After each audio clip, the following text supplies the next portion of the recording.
It was official. A news you love are always in your heart. Hi everyone, welcome back to my channel. Kim Chiu at Paolo Avellino may pasilip sa kanilang gala sa London. Paolo at Kim nag-celebrate ng 1-year anniversary as magjowa sa London. Buong detalye alamin.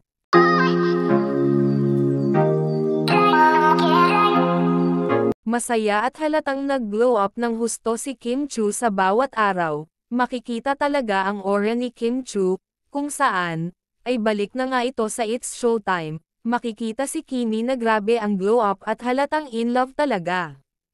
Matapos kasing makapagbakasyon sa London ng ilang araw ay parang na-refresh si Kim Chiu, halatang masaya ang kanyang bakasyon kasama ang kanyang boyfriend. Ngayong araw nga, ay pareho nila pino-post ni Paolo ang kaganapan ng kanilang gala sa London kung saan, ay makikita na nag-efforts talaga sila sa isa't isa para makapag-picture at makapag-video. Syempre lalong-lalo na si Paolo na talagang todo ang efforts sa pagkuha ng mga videos at larawan ng kanyang girlfriend, kahit nga naman sa kanilang pag-jogging ay kinunan niya talaga si Kim Chiu, talagang ma-effort itong si Boss Pao, halatang in love talaga. Mapapansin sa bawat larawan ni Kimi na kapareho ang background nito, halatang si Paolo ang kumukuha ng larawan kay Kim at si Kim naman ang kumuha ng larawan kay Paolo.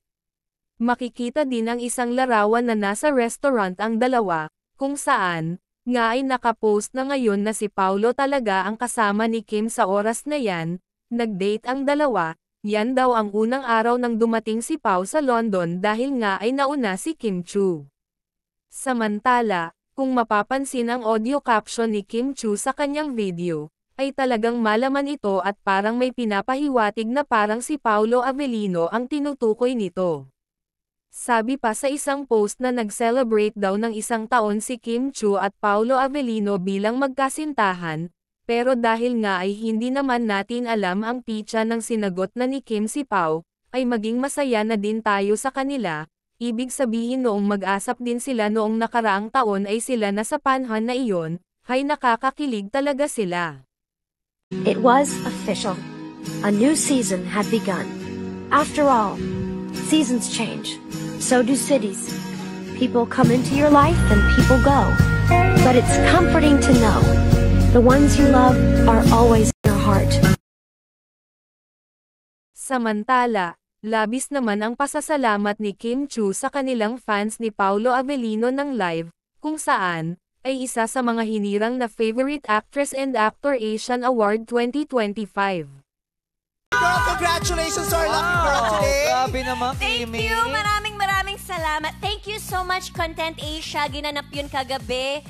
Thank you so much for all the support, for supporting What's Wrong with Secretary Kim. Kaming dalawa ni Pao ang nanalo. Salamat sa lahat ng mga Kim Pao. Thank you so much for Philippines represent. Thank you.